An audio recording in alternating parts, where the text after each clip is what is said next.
So this was the mock for block 5, topic 5.1 and 5.2. Which type of radiation can be stopped by a sheet of paper? So alpha particles or helium nuclei can be stopped. Beta can be stopped by aluminum. Gamma radiation can be stopped by lead. And even X-rays also can be stopped by lead and concrete. Or even metal, some of the metal, other metals can also stop these X-rays. So the correct answer for the first one, that is alpha particle or alpha radiations. In second question, the half-life of a radioactive substance is 5 hours. So it means after every 5 hours, it will become half of its original value.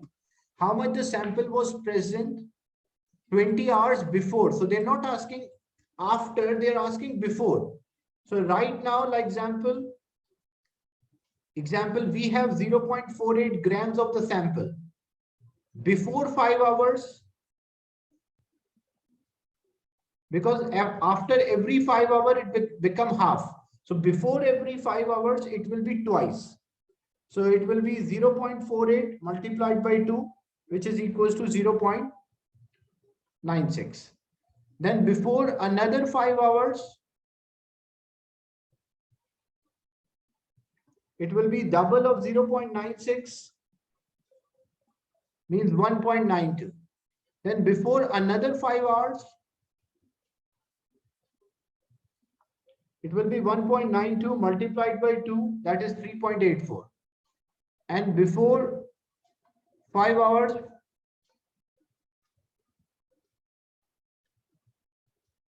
it will be 3.84 multiplied by 2, which is equals to 7.68. So means the total before 20 hours, how much sample was there? We were having a 7.68 grams of sample. So D will be the right answer for this. Because after half-life, it will become half. Before half-life, it will be twice.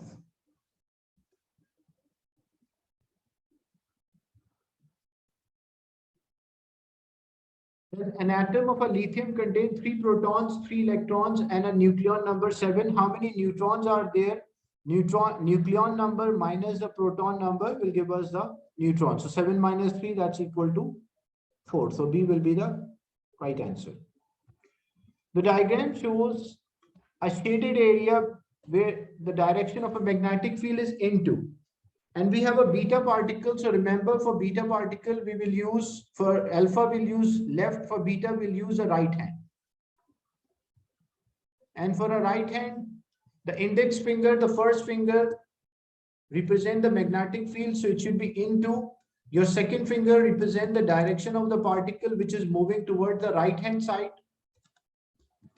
In this, and your thumb automatically shows the deflection. So when you apply the rule, your index finger should point into the screen, the first finger of a right hand. Your second finger should point toward the right hand side, and your thumb is representing the direction in which this will deflect. So automatically you will find your thumb is pointing downward. So this particle will go down. So that is down the page or towards the bottom of the page. So using a right hand for beta and left hand for alpha.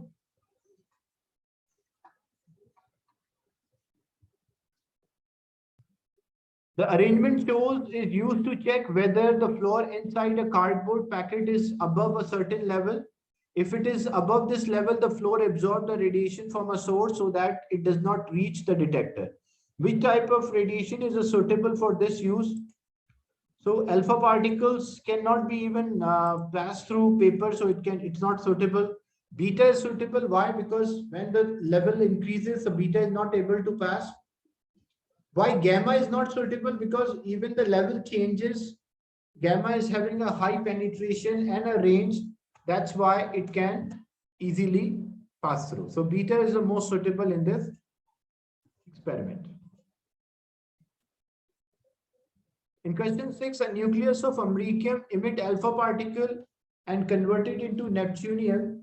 So which equation is correct? Whenever there's an alpha decay, the atomic mass decreases by 4 and atomic number decreases by 2. So the which equation, the atomic mass, the nucleon number decreases by 4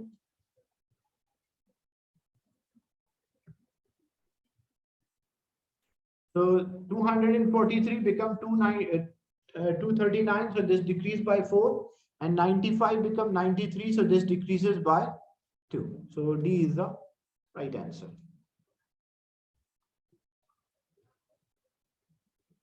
Certain elements have several isotopes. Which statement about the isotope is correct? So isotopes, they have the same number of proton but different number of neutron. So they have the same proton number in the nuclei. They must have different number of electron. That is wrong. They must have the same number of neutron. That's also wrong. They must have the same number of nucleons. That is also wrong. They must have the same number of protons and different number of neutrons. So D is the right answer for 7. Then reading is taken every 10 minutes, the number of emissions per second. What is a half-life? So half-life is time taken by half of the sample to decay. So it is 800, half of 800 is 400. And how much time it took? It took 20 minutes. So half-life is 20 minutes. You can take any value, you will get the same answer like 200. If I take 200, become 100. So it changes from 40 to 60. That's also 20 minutes.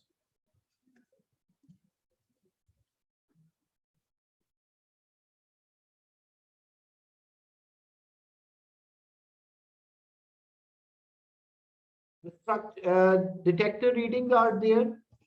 User reading suggests the background. Background counts, you can see like the reading on the detector are decreasing, and this part, the reading more or less remains same. So these are the background counts, background radiation. And we can take an average, like we can add them and divide it by 1, 2, 3, 4, 5, 6, and 8. I can divide by 8, or on average, it will come out as 20.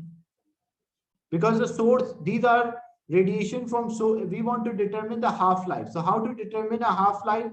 Remember, the total reading of a detector is equals to source plus the background. Background count, the total reading on the detector is 324. Background counts are 20. So how many radiations are from the source? So it means the source radiation will be 304. So after half-life, after first half-life, the source radiation will become half of 304, which is 152. Background radiation more or less remains constant. So the reading on the detector will be 172, but there is no reading. We can see 172. Then after another half-life, so after another half-life, 152 become half, because the source radiation will become half. So this will be 76, and this will remain 20. So 76 plus 20, that is 96. So the reading on the detector will be 96. So changing from 324 to 96, how many half-lives must pass? There will be 2 half-lives. So changing from 324 to 96, the total half-lives are 2 half-lives. And the duration is 1 hour. You can see 324.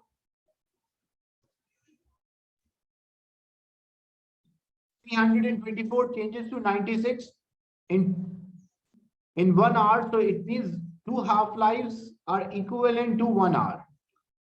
We want the half-life. So half-life is equals to 1 divided by 2. So 1 divided by 2, it means 0.5 hours. So it will be half hour to convert into half of its original value.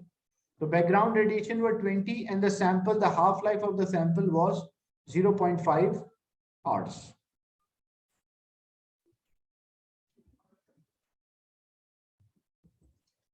Then the hydrogen, which is 3 and 1 proton, It is having 1 proton and 2 neutrons. The nucleon number of tritium is 3, decay by emitting out beta. So this beta is 0 and -1. And whenever a beta decay occurs, the atomic mass does nucleon number does not change. The atomic number increases by 1. So that's why if it was 1, it will become 2, and the nucleon number, there will be no change.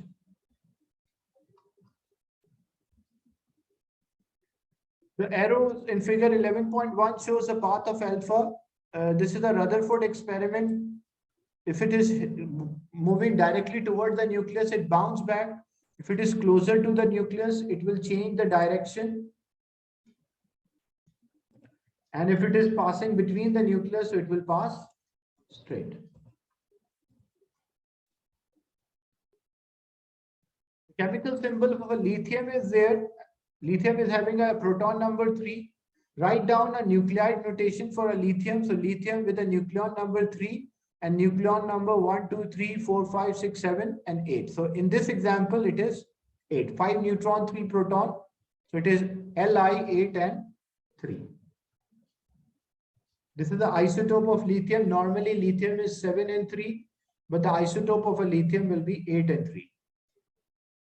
So it emits out beta particle whenever, because in a beta decay, what happened? One of the neutron breaks into proton and electron, and that electron is a beta. So what happened to neutron number? The neutron number decreases by 1 and the proton number increases by 1. So first it was having 5 neutrons. Now it will have 4 neutrons. And the number of the proton, first it was 3 proton, but now it will be 4 protons. So you have to draw the shaded in the same manner to represent the number of neutron and proton.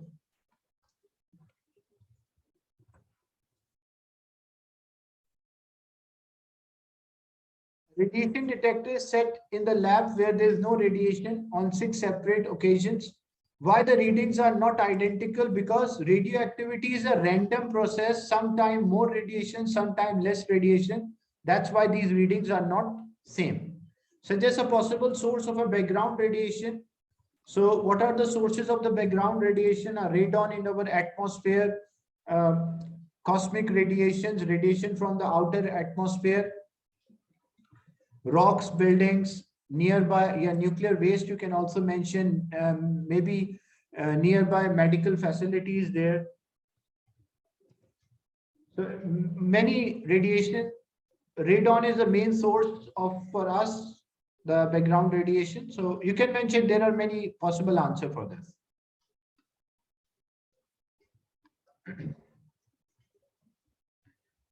Then a sample, only one radioactive isotope is brought in the lab.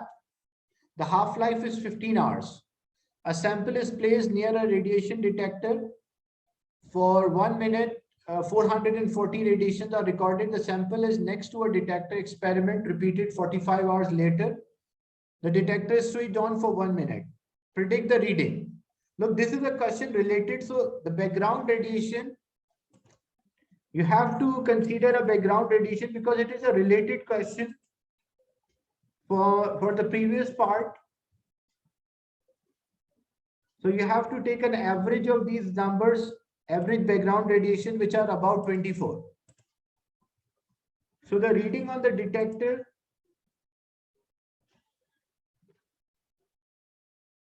the detector reading is equal to source plus the background. So reading on the detector initially were 440. The background radiations are 24. So how many radiations will be there from the source? That will be 416. And after every half-life, so we want to find the half-life is 15 hours. So after 15 hours, it will be 208. Then after another 15 hours, it will be 104. Then after another 15 hours, it will be 52. Because we want to find the total number of radiation after 45 hours. So it means there must be 3 half-life must pass. So what will be the reading on the detector? This is 52 and 24. Source radiation will be 52 and the background are 24. So the total reading on the detector will be 76 after 45 hours. So the reading here will be 76 counts or 76 radiations.